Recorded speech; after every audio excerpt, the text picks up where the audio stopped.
I'm the time Nazi. And good morning, everyone.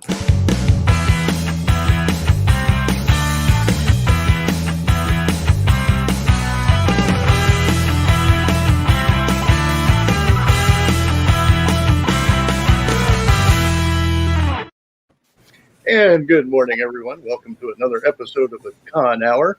Unfortunately, Amy's going to be missing today. She has another appointment with Houston Writers Guild. She's recording a session for them, which is an all-day thing called Ready, Set, Pitch. So if you're an author, you need to be checking out what Houston Writers Guild is offering up. And it's been a lovely week. It started a little rain this couple of days, and then now it's sunny, but we got the humidity. But what's new? It's Houston. What can I say? And today we have a special guest, Davy Jones, the creator of Charmy's Army, and we'll be talking about his comic strip and things he might have upcoming. And I'm going to let CJ start off some of the questions here. So CJ, go ahead. Good morning, folks. It's CJ. Miss Amy said that she is here and she's listening. She's so sad to miss it. Amy, we're sad that you were not here as well. We were talking about the zombie podcopolis earlier. So I said, poor Amy, she's going to miss it. Davey, welcome. We're happy to have you. Super excited. Charmy's Army is Thank you. Super cute. So we have like lots to talk about and touch on. But we're happy to have you. Nice to know that you're also a fellow Texan. Yep. So born and raised, born on Galveston Island. Awesome. So tell us about Charmy's Army to start. Well, Charmy's Army to start. Well, when I first came up with the concept, I was actually trying to create the world's worst strip ever because I had come up with like maybe a dozen different concepts. I kept hitting the syndicates, never hearing back, and I finally decided, you know what? I know what's wrong. I just have so many bad ideas that I'm just coming up with one bad strip after another. So I figured if I really focused my energy and made a strip so bad, I'd get all that negative stuff out. And I would come up with my next strip would be the best strip ever because I got rid of all the bad thoughts. So I'm sitting in a little restaurant drawing some little cartoon characters and trying to figure out what kind of a character I could draw that would just be people would just hate. And I was in a Chinese food restaurant. It was really nasty. And I was like, I bet you they got a bunch of cockroaches in the back. Yeah, cockroaches. So I started drawing little cockroach characters. And I said, but that's just a little too weird. What can you do with that? And I started looking at myself, you know what would make him really disgusting? He had like a little ball on his butt like an ant. So yeah, ant. So we'll do ants. So that was the start of it. They originally hung out at a bar. The comic strips made no sense whatsoever. And I started posting them online and I started getting this big, massive following. But it's not even funny. A lot of people like stuff that goes against the grain. Exactly. They don't want regular stuff. They want stuff that's unique, that's different, especially now because everything is so politically correct. Exactly. This was very not politically correct. Yeah, and that's probably what attracted everybody to it. Well, at the same time, though, my mission was to make something really bad. So I said, hold my beer. So I said, I'll make this really bad. I'll add a monkey to it. No one will be able to understand the monkey. He'll just go oop, oop, pop, pop, oop, oop, pop. And he'll tell the punchline. So it's not funny. And I started doing that. And people are like, I love the monkey. I love the monkey. I'm like, well, this is stupid. And the monkey actually was a character I created when I was in the third grade called the strip back then was called Flint the Chump. So he was just something I just pulled out of thin. That wasn't something I pulled out of thin air. It's something I actually created a long time ago. So I added him to it, and everybody liked it. So then all of a sudden I said, well, maybe I actually may have something here. So that's when I also had Frenchie in there, but I went ahead and tied her in with the monkey where she actually understands the monkey. So when you see the strip, it's about a troop of army ants. And there's a fly run around my face where I came from. And about a troop of army ants and a little monkey. And Frenchie's the only one who can actually understand the monkey. So she kind of acts like a little translator. It works really, really good. It's kind of like with Peanuts, you had Snoopy and you had Woodstock saying something and Snoopy kind of understood what was going on. Well, I collect monkeys, so I am special to the cute little monkey because he is adorable. Well, the other reason I thought about throwing the monkey in there too, there's another thing behind it too, adding a monkey to the strip, was because my name Davy Jones, and people people recognize that name from the Monkees, the old group. I actually, another tangent real quick. I was at a Comic-Con Bell County, and some lady walked up and she was so happy. Said, "Oh my God, I love your music so much." And she was just going on with, "Was it?" I said, "No, I'm. Are you Davy Jones with the Monkees?" And she said, "Aren't you?" And I went, "No, I'm not British and I'm not dead." Oh Lordy! Oh, that's He's like, cool. "He's dead." I'm like, "Oh no, I hate to break it to you." Yeah. Well, that's cool though, because it kind of gives you a unique twist to it. So I love that. That's awesome.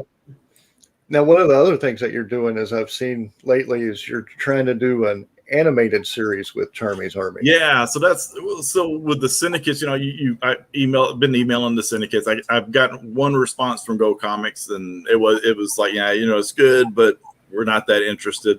And I've sent a couple more submissions since then. Still hadn't heard anything back, so I decided maybe syndication isn't quite the way to go.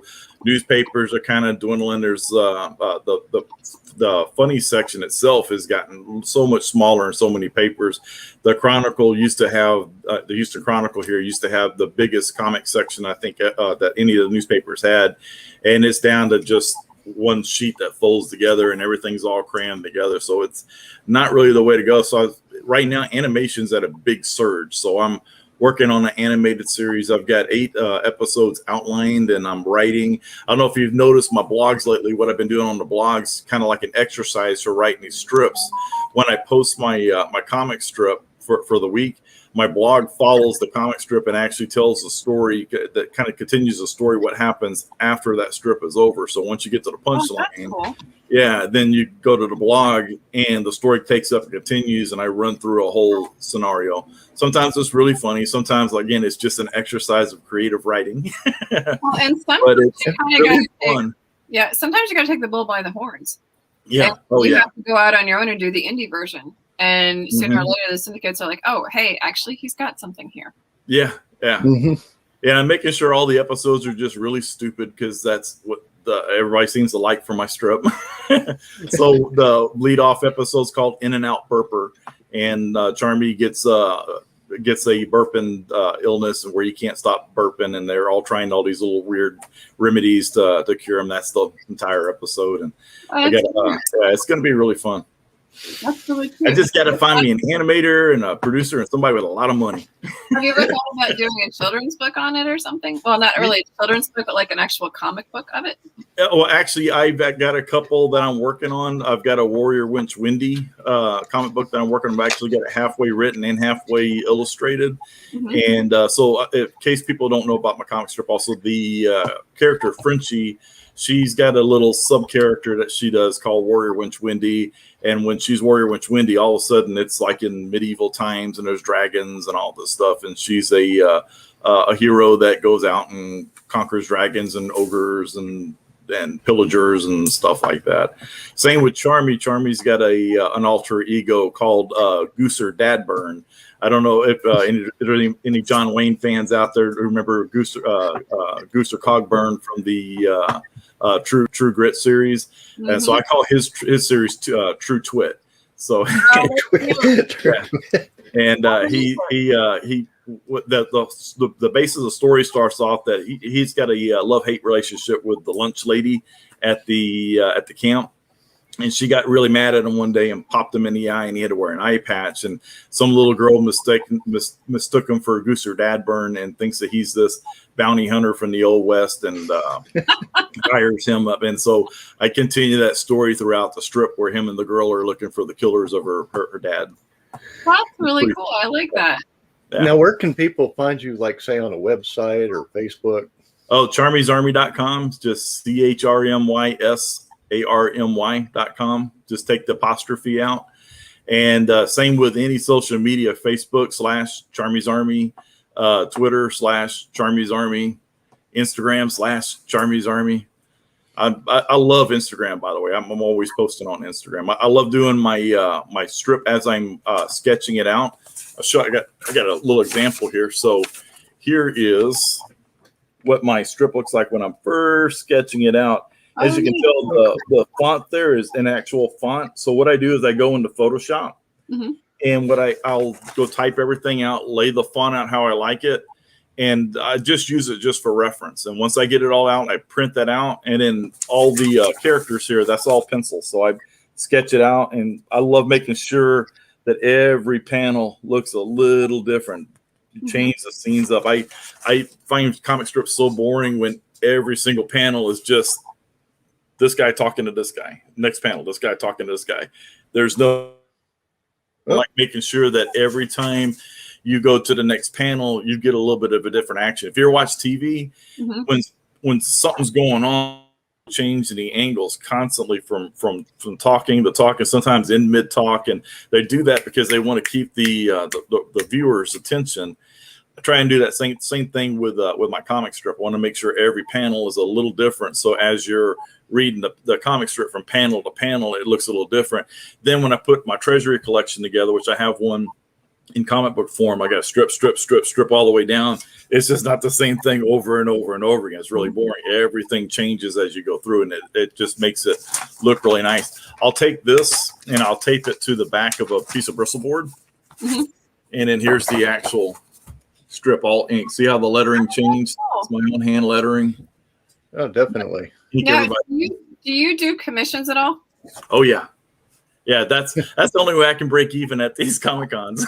I get 2 or 3 commissions, like, oh, good, table and hotels paid off. Well, and we talked about Comic Cons. We talked about it before, but like Comic Cons, I met you initially in Longview Comic Con a couple years ago, and I thought that was really cool. You just seemed like a really fun guy to be around, so I'm glad you were able to come on today. But Comic Cons we had talked about are like a huge family, and you had mentioned that El Ariachi, who we had on here about a month ago, saved your life. Would you tell that story? Yeah. Oh yeah, so I was telling a story over at Eastern Rim. If the show was over, and if everybody's seen my display and watched me set up and take down, I'm the first one to get there because I'm the and mainly because I do these little guys here, and they take forever to set up in their displays and everything. So so I'm always the last one to leave as well, and I was one of the last ones to leave, and I'd left my lights on in my car the whole time, and the car was dead as a doorknob. And he, luckily enough, he was still hanging around there, so he got my car jumped so I can make it home. Awesome. The good thing it wasn't one of those shows that was like 4 hours away or anything. It was just 30 minutes down the road, but still scary. Yeah, and we talked about like the Comic-Con family. The Comic-Con family is unique in the fact that we don't care who you are. I know as long as your heart's in the right place, we're good. And like, it's a family. And like we were saying, that it doesn't matter what kind of tier you are in the guest list or attendance. It's like, we're there for you and you're there for us, and we're all looking out for each other. And Comic-Con family is loyal. Texas family is super loyal. So if you can get both of those, oh, I know, you've got a really good crew behind you. You asked about commissions. Here's one. This is just the sketch that I did, Frenchie. Cool. Nice, I like it. Isn't that cool? So how much would you charge normally for like a commission? It all depends on the piece. There's some of them that I do that'll be like massive characters all over the place and backgrounds and stuff like that, and they could go up to $100, a little over $100. And then there's just like that where it's just from the chest up, and it just depends on the person. No, just kidding. I don't know if I like them or not. No, yeah, it just depends on the detail and how hard the mashup, because usually they want to mash up. How hard it would be. Sometimes they can be as cheap as $50, and they can go up to like $75 for something like that. But they're all pen and ink. They're Copic marker. I use Copic markers, and I also use gouache. I know people are going, "Why do you use gouache?" I don't know, because it's so hard to use. But it's just what I've always used. How do they get a hold of you for that? Oh, you can go to my website. I've got a link on there for commissions and art for art commissions. You can click there, and there's a contact form, and you can contact me there, or you can contact me via Facebook. So now I'm the one that tends to ask a little bit more unique questions. So one of my questions I tend to ask is, what do you do outside of the cartoon world? Oh, that's great. Well, let me finish off with the commission first, and it doesn't have to be Charmy's Army related.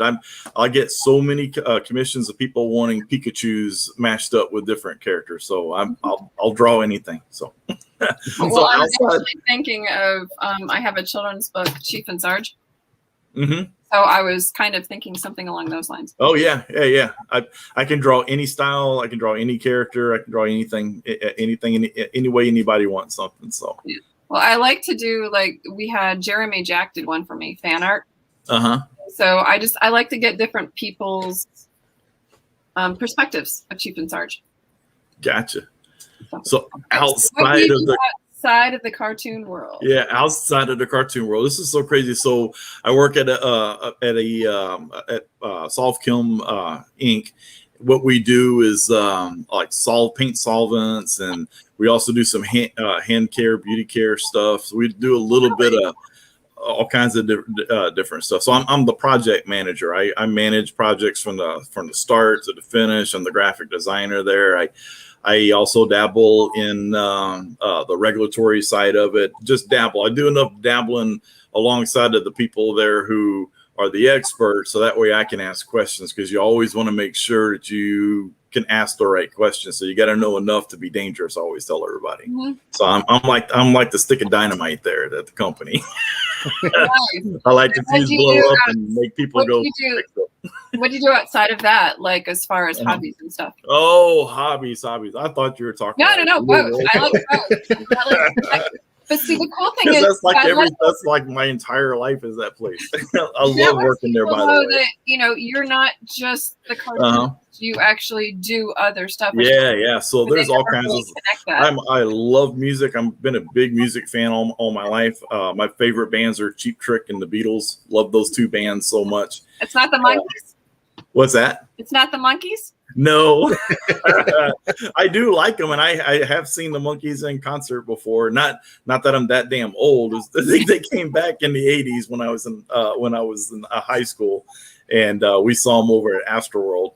It was God, we were at the same place at the same time. Oh, really? Did you just was it the one where Weird Al opened for him? Yeah.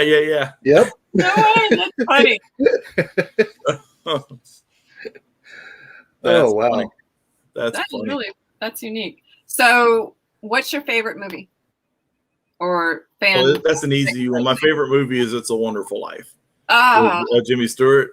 I don't even have to think about that. That's my favorite movie. My second favorite movie is The Wizard of Oz, the original Wizard of Oz with Judy Garland. I love that movie as well.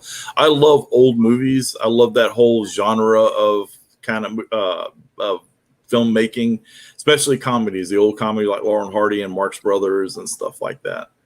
I love the Abbott and Costellos. Yeah, Abbott and Costello's amazing. Yeah, they were a great team. We watch It's a Wonderful Life every Christmas. That's yeah. That and Die Hard. And Die Hard, yeah. I got to watch. Mine's White Christmas. I got to watch that one. Yeah, that's a good one too. Yeah. Well, I like the original Wizard of Oz as well. It's really good. I don't like remakes. I'm one of those who likes the originals, whatever they are. Yeah, but I like what they were doing with Oz the Great and Powerful. I actually like that a lot. But for some reason, a couple of times, I'm like, oh, that's perfect. They should have sang. They should have had a number right there. But these days, people would not have. What are they singing for? This is stupid. Well, when you actually look at like the originals, like the original Star Trek, what they did for that particular time was, it looks really cheesy now, but what they did for that time, a lot of stuff has come from sci-fi. From that, and it's just it's really unique. It's kind of like the flip phones came from the computer or the communicators. Well, a lot of stuff too, just the way that they film stuff back in the day and stuff. Like, I don't know if you're too familiar with some of the Laurel and Hardy and Three Stooges shorts that they made, but some of the like big disaster scenes where stuff are blowing up and stuff like that looks so realistic. I don't know how they didn't kill those guys.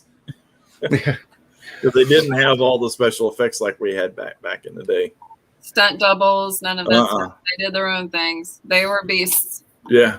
And then my other big passion is professional wrestling. I love watching professional wrestling. That's one of my big things. That's what I was telling you last night, Greg. So I got 2 back-to-back shows. I got SmackDown and AEW right after it. So I was going to be up a little late. And I was all hyped up afterwards, couldn't sleep. Like I said, I was like, oh. And then you had nightmares of the show with zombies and yeah, I know.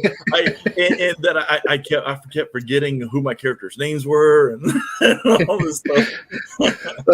I was so tempted to go put on makeup to look all dead here. It's so funny. But every time I go to a show, I have that same fear. Every show I go to, especially Comic Palooza and the bigger ones, I get there and I'm all set up and I just stand there going, I just want to be sick until the first person comes up and you start talking like now. Once you start talking, everything just goes out the window and becomes just so easy. Well, and there's an energy there that you can't replace. And it's we were talking to, I think, Mustafa Mas last week. Mm-hmm. And I said to him, he said he does 40 a year. And I'm like, I can handle one, maybe two, or 41, maybe 2 a month. But it's like that Comic-Con hangover of, the day after. How do you work with that? Especially since you work outside of the cartoon. Yeah. It's crazy. How do you do that? I was doing 1 a month, but I made sure that at least half of them were somewhere within the Houston area where I didn't have to go travel. So I was only doing about six a year that I was actually having to go out to Bell County or New Braunfels or where I was going to.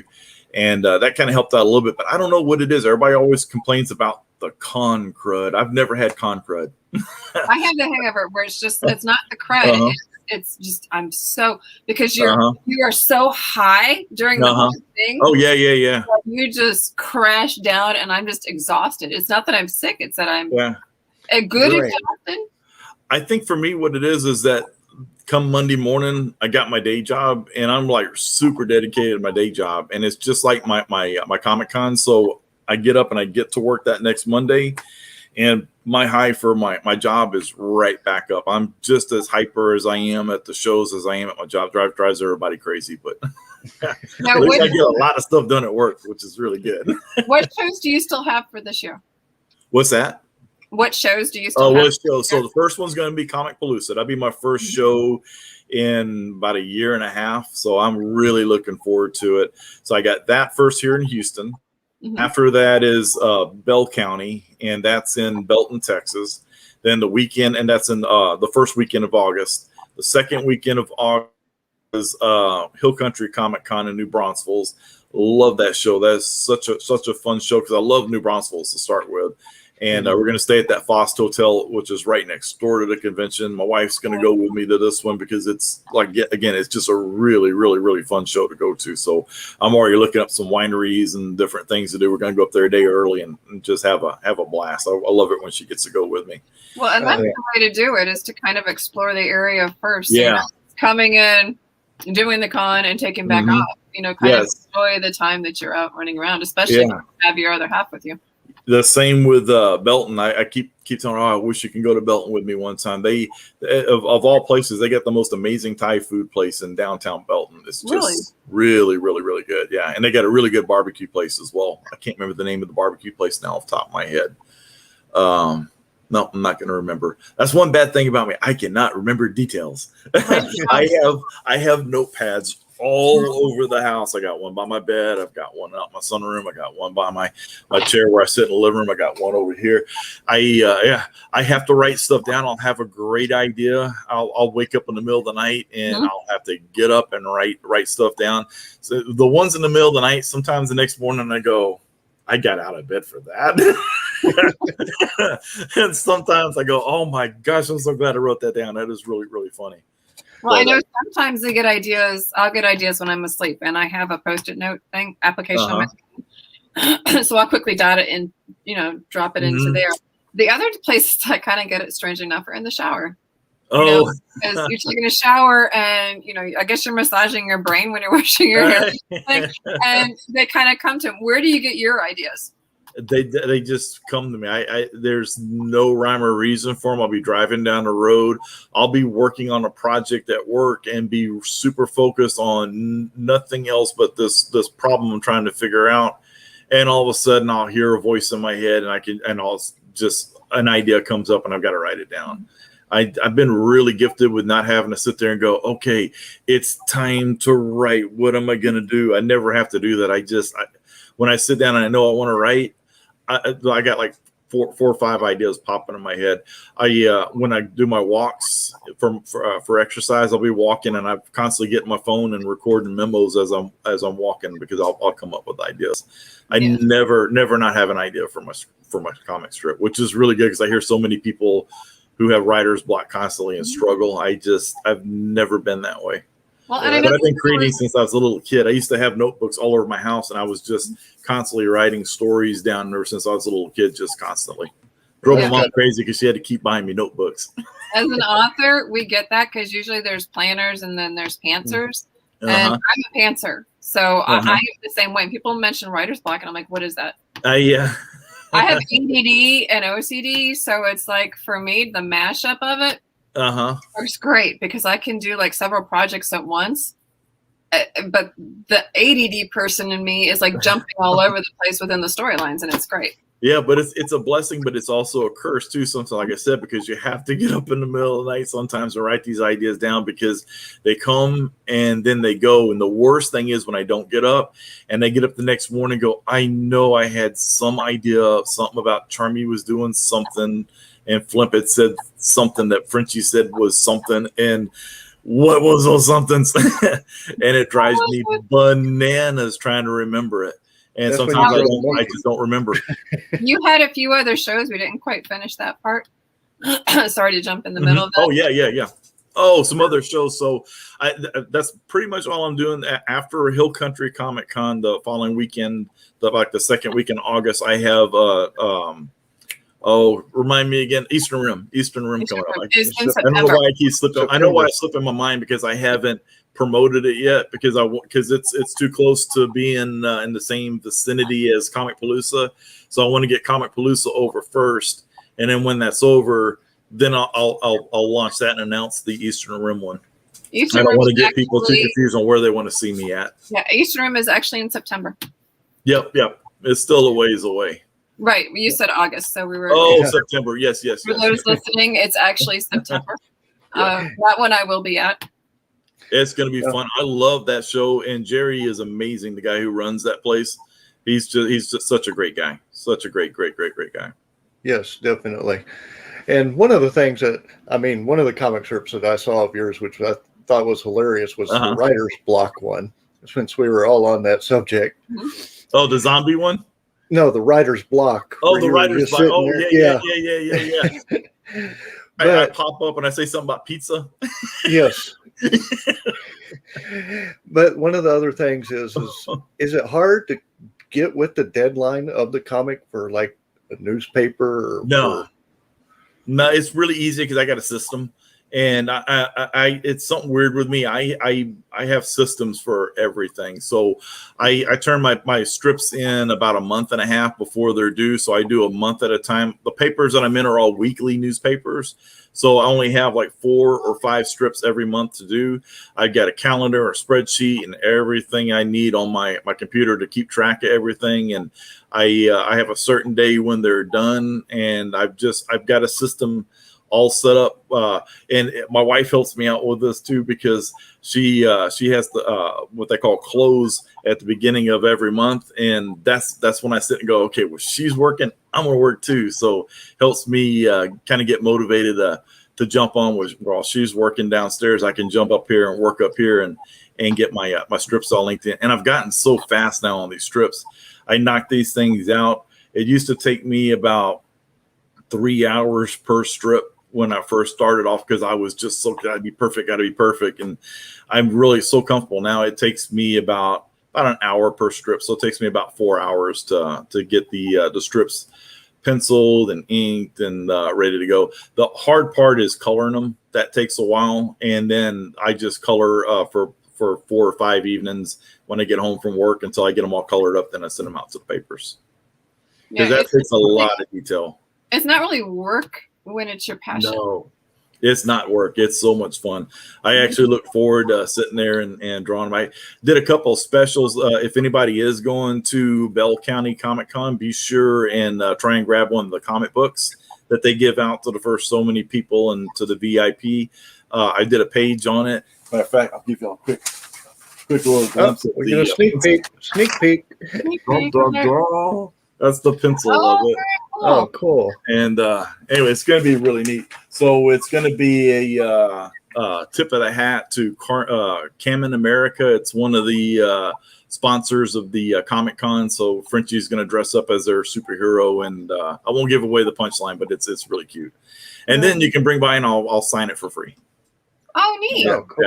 I did that last year, and the great thing I love being invited to do stuff like this because people come to my table and then you sign it and they go, well, as long as you did that, I'm gonna buy something. Perfect. I did really good last year at Bell County because of that. So thanks, Johnny. Are you going to do anything sort of like that in like any of the other shows that you're doing? I never get asked.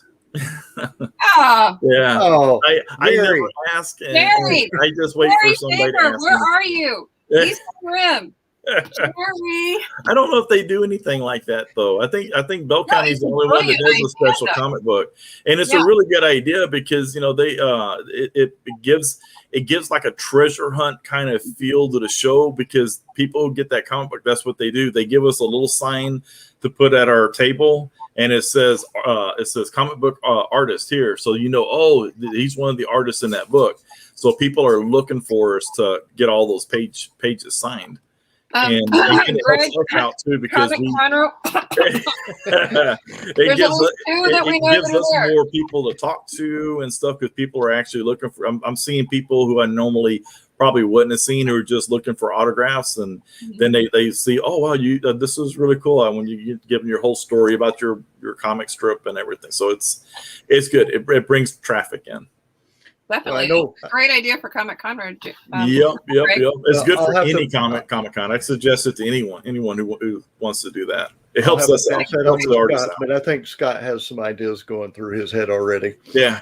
I think one of the things the Comic Cons don't realize is a lot of the artists, we don't really make a lot of money as compared to the people doing the jewelry and stuff like that. I think that they make a lot more money than the artists because there's so many artists and you're only going to spend so much money on art. So it's doing stuff like this to help the art community out is really, really, really great. You don't see my wall or my room. There's actually art all over the place. And we appreciate your patronage. I love collecting different types of art. That's why I was curious if you did, the commissions because the idea of, doing one of Chief and Sarge, I think is a really cute idea. And I love sharing other people's stuff too. So when people do stuff like that, like Nancy Durham did, I can grab this one of these. And I'll do like a swap with them too, where I'll be like, hey, I'll give you 1 or 2 books for the commission, or depending on how much they normally charge. I have no problem doing like a swap for, a swap. But then I tag them in it and do like a little cross promoting with it. That's cool. That's the key to cross promoting. Yes, cross promoting is really good. Now I think I've mentioned to this before, but each season, when we get to the end of this season, but the next season, I'm going to do different artwork for us. And I was talking to you earlier about that. So I would definitely love to get with you, and I have some ideas going through my head right now, so I think that would be fun. Oh, cool! That's what I really like. Caricatures of us. Yeah, well, that's why when I love doing commissions for people when they have an idea that they want, because then all of a sudden it's kind of like I'm pulling them into the art. So it's like I'm the artist for their imagination, and it just makes for a much more personal piece for them because it's like that's my idea right there. I have other people say, I really don't know what I want. I just want something for you to create. And I'll do it. And I just feel like when I give it to them, it's great. They're happy that I did it, but they don't have any kind of personal tie-in. So when y'all have like an idea that you want, then like one of my favorite commissions I ever did for somebody, they wanted a Pikachu as Kurt Cobain. and I nailed it. So it was so awesome when I finished it up. He thought it was the greatest thing ever. It was really fun. I get a lot of Pikachu commissions. Mine are probably either lean towards Star Wars or Star Trek. That's cool. That's cool. I've done quite a few mashups with my characters with them. We could do Stargate. Oh, Stargate. Yeah, it'd be fun too. Yeah. Stargate would be cool. I think that'd be cute because we have Super Hubby's one of the characters. I'm one of the characters, and she's in charge of these little stuffed animals that we literally take places and get their pictures and stuff. And so we could all be like going through the gate. That's really cool. That's really cool. I'm a sci-fi geek. I'll own it. I love it. So are you just going to Texas? I mean, do you only do Texas shows? Yeah, that's all I've done so far, mainly because the setup that I had for the last couple of years is just so big that it just doesn't make sense to go anywhere where I have to fly and driving for days at a time with a day job. It just doesn't make sense.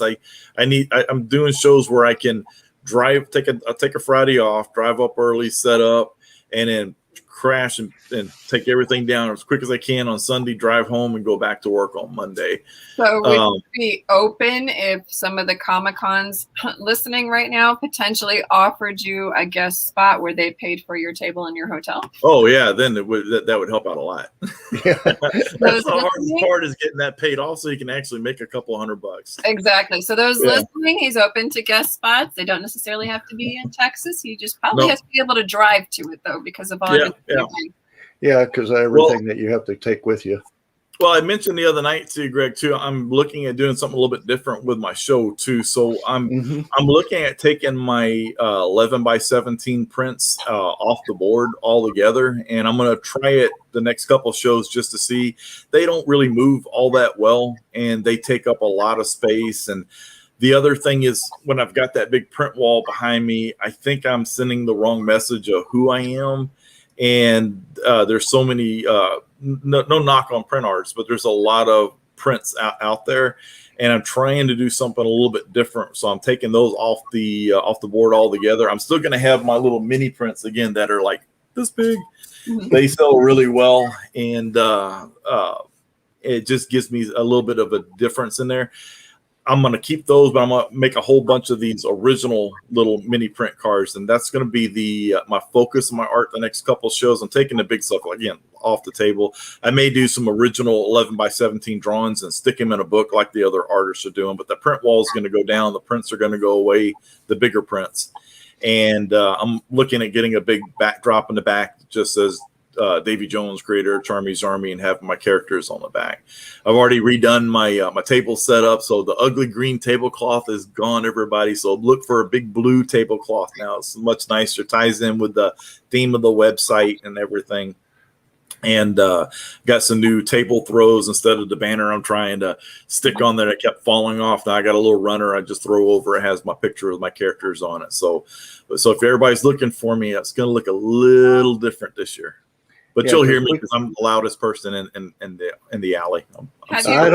I don't know about that because we're sitting next to each other. I know we have to have a contest to see who's louder. Have you ever considered doing other merchandise like T-shirts and stuff? If you're kind of going against the grain, a lot of people love T-shirts. Yep, I have T-shirts for sale. They're on my my website. I've got some shirts. Keeping inventory stock at the show just doesn't make sense because it just costs so much money and people are different sizes and stuff. So I offer them online. I've got I think three or four different Charmy's Army designs, and I sell 4 or 5 of them a month, something like that. So it's nice. But I got it set up on print on demand, so I only make like $2 off each shirt. The thing is, you don't have to have all that stock. Exactly. Yeah. Well, I know you had talked earlier about doing some of the cons and going to New Braunfels, which is one of your favorite ones with your wife. I actually have SciFi-Con coming up, which unfortunately has been canceled the last 2 years. Year 3, it's going to happen, guys. But I have SciFi-Con in Lake Charles. Oh, wow. And I know that we're going to stay at a casino. So it's like, am I really going to break even here?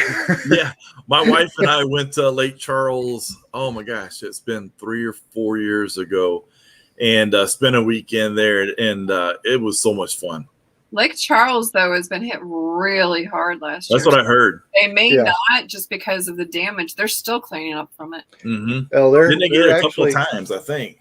They're actually talking about holding a mini event Halloween night, October 30th and 31st, so they can build up for the April show. So it's still about 10 months away, but I think they should be good to go by then.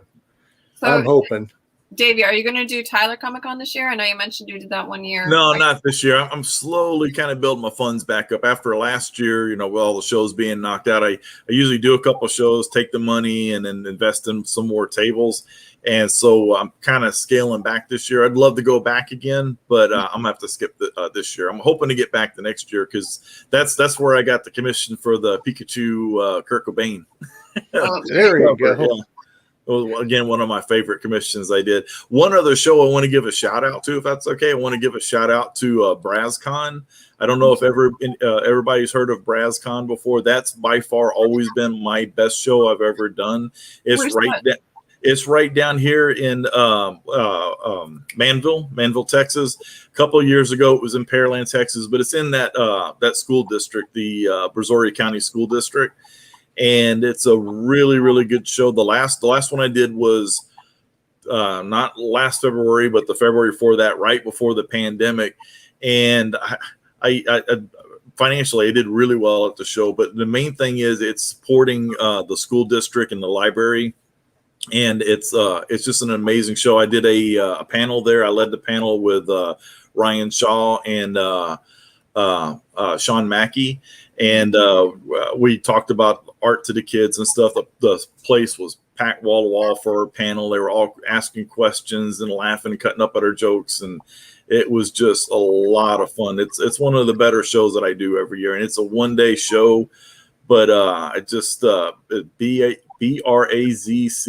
BrazCon. And they can just Google that because that's one. Yeah, I'm hoping they do another one next year. I don't know what their plans are. They've been doing them virtual. They did it virtual this year, but it's just one of the most entertaining because it's just a bunch of kids and they're all hungry about art and they've got a passion for them for the either the art side of it or the pop culture side, and it's just really, really, really fun to just help keep them motivated and keep the spirit of geekness alive.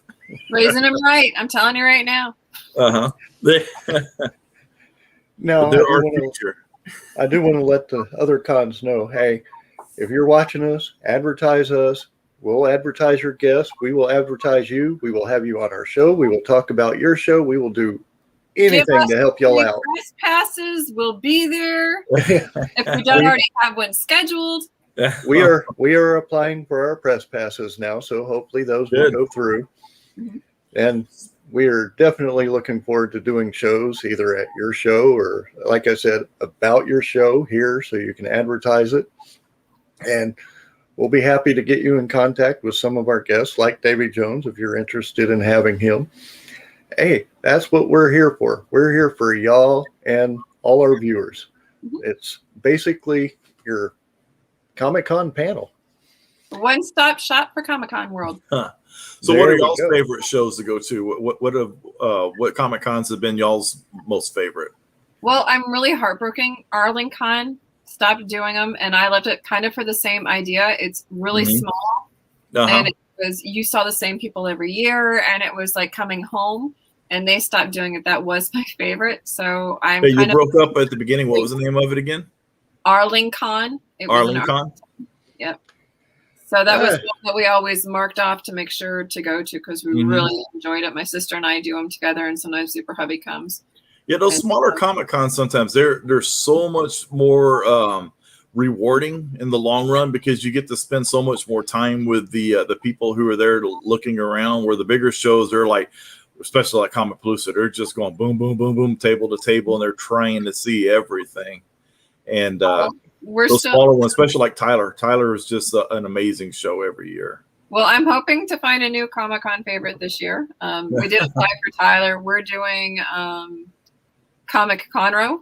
We're doing Eastern Rim.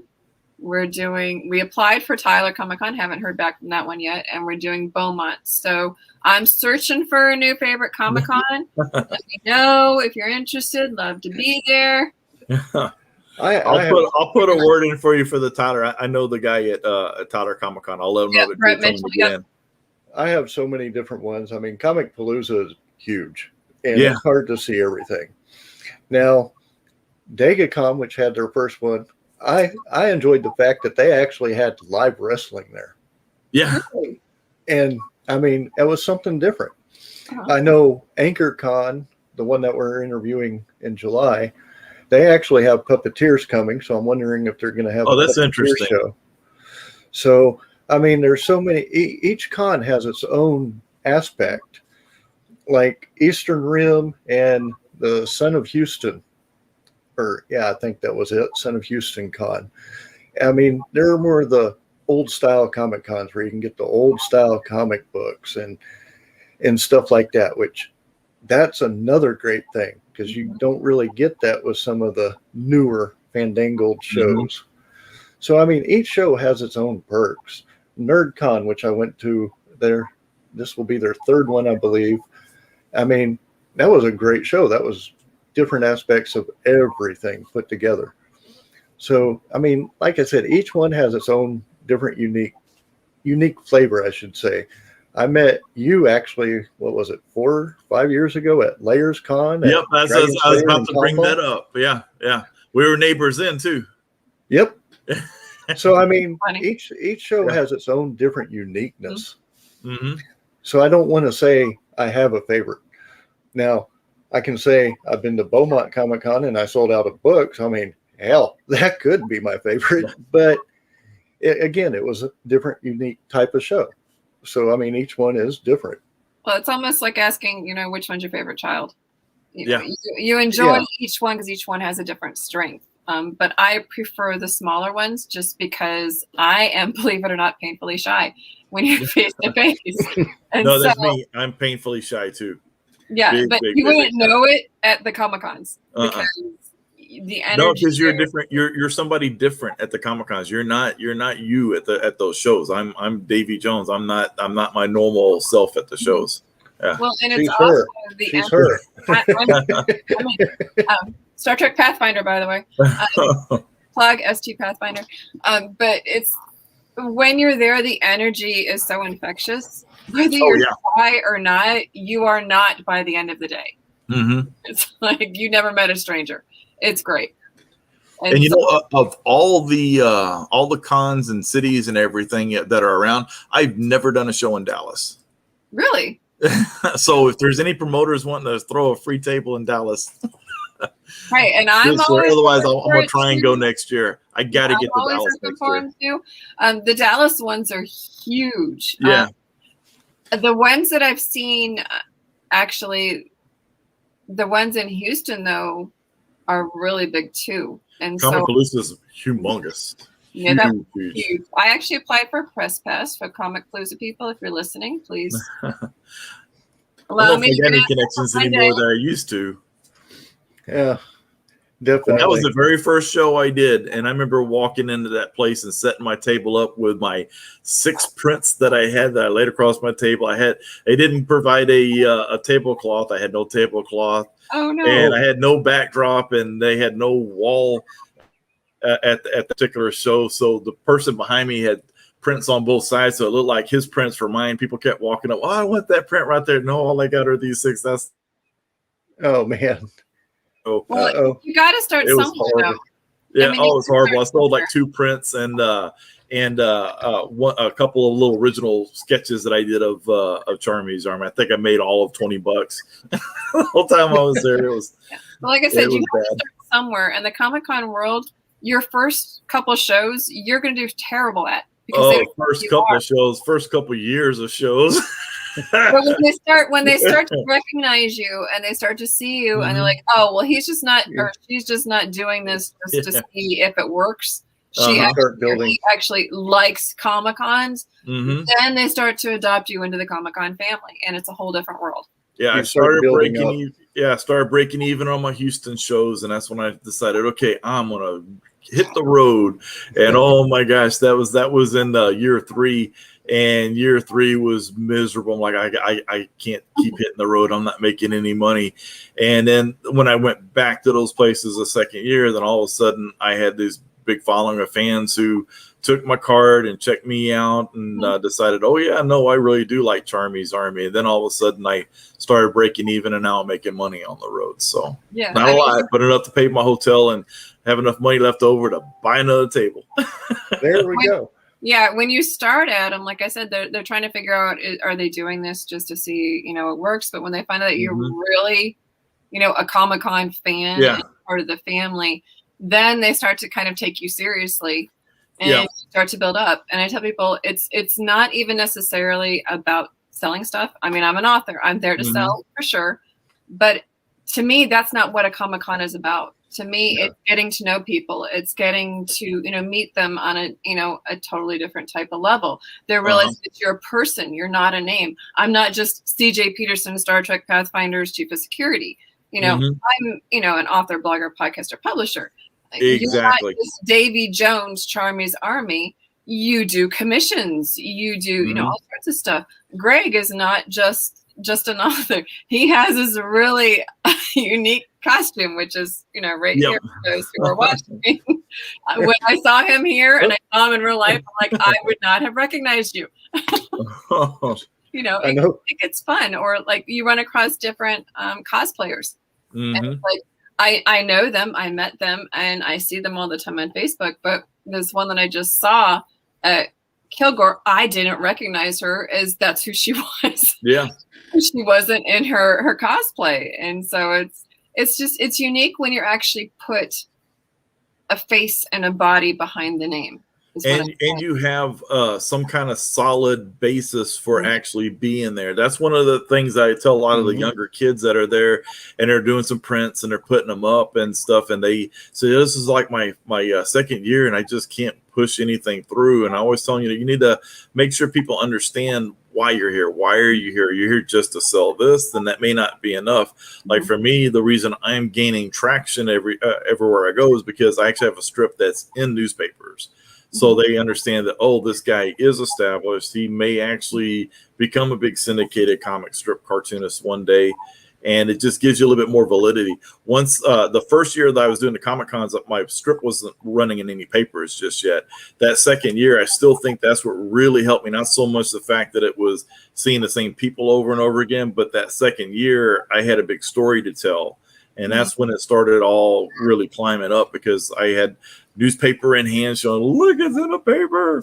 And I still run down to Alvin before one of my shows and go to the local, because the one in Alvin, it runs in, they distribute it to like restaurants and stuff like that. So I run into the little Whataburger that's as closest to my work that I can go to, run in there real quick, grab a stack of papers and run out and take those to the show so I can show people that, look, it's printing right now. See, look. And it adds a lot of validity to your story. Well, especially if you're there for the right reasons. Yep. And like I said, they'll call you on it. They know. They know who the real Comic-Con people are versus the ones. Are you here for money, or are you here for the love of, the Comic-Con family? Why are you? Exactly. And do you have something that would appeal to the Comic-Con family? Yeah, and I've been to a couple shows before that were so bad. I won't mention names. They were little bitty shows, and the people and artists and vendors, they would just start leaving like right at noon on Sunday because like no one's showing up. And I am not like that. I am there for the promoter. I am there for whoever is putting that show on and whoever. And I remember it was just me and I think 6 other people who had stayed until it was the show to be over, and that's when I broke down. I am there until the ship sinks, and if hopefully there won't be that many more sinking ships, but you just never know what's going to happen at these shows. There could be another event going on somewhere, but I'm always there for that Comic-Con family. I'm not shutting down until it's time to go. Yeah, and you can always find people, to take pictures of, put on social media, Exactly. out there, and I do that all through the whole thing. Trust me, anybody who follows me knows that. Yeah. If they stop by my table, they're either getting a picture taken with Chief and Sarge, they're getting a picture taken with me, and they're going up online. And that's really key. That social media is so key. I do want to say is you mentioned Kilgore. I have to give them a special thank you for giving me an invite to go this year. I had just done a show. I had just done a show and I had chemo coming up. So unfortunately I couldn't make it, but I do want to thank them for inviting me. Possibly next year we'll get everything set up and I can get there. Oh, so you would have been there. I moderated the author panel. They invited me, but I was in the middle of everything, and there was just no way I could get there. Yeah. Aaron and Melissa McGinnis and Rick, can't remember Rick's last name off the top of my head, but they're really good. Kilgore Geekin is one of my favorites. There's another one that I block off for May because I know it's the beginning of May, and I love them. It's just a really good Comic-Con. But yeah, I do want to thank them. Anyway, we're coming up on our hour here. I do want to. That was fast. I know, right? I was sitting racing through my head. So, okay, let's talk about panels. Let's talk about this. We'll have to do this again. So much to talk about. I know. I will say my pallets have not come in yet. If you were watching last weekend's show, I'm still waiting for my pallets. I do want to say one thing, just that I'm thinking about the panels and stuff. That if any of the shows I am going to, or any shows that are needing somebody, a panelist or something like that, be thinking about me, because I love doing panels. I love going up there, answering questions, and just giving people insights into what we do, and just satisfying people's curiosity. So I love sitting on panels. Awesome. Definitely. I love doing panels. How can they find you online? If they want a commission, how can they find you? Yeah, so easy. So again, just look at Charmy's Army down there. It's spelled just like that. CharmySarmy.com. And you can also look me up on Facebook. It's Facebook/Charmy's Army, Instagram /Charmy's Army. Make it really simple for people. Yes, it was very easy for me. So thank you very much. Twitter /Charmy's Army. Everything is /Charmy's Army. So really easy. Well, anyway, everyone, I hope y'all have a great weekend. Cool. And we'll be looking forward to next weekend, where we'll be speaking with Lydia Longoria, author and poet. So I'm sure she'll have a lot of fascinating stuff to tell us. And again, everyone have a great weekend, and next weekend is Father's Day, so make sure you get out and get your father a present. And thank you so much for having me on. Thank you for being here. Bye. And bye.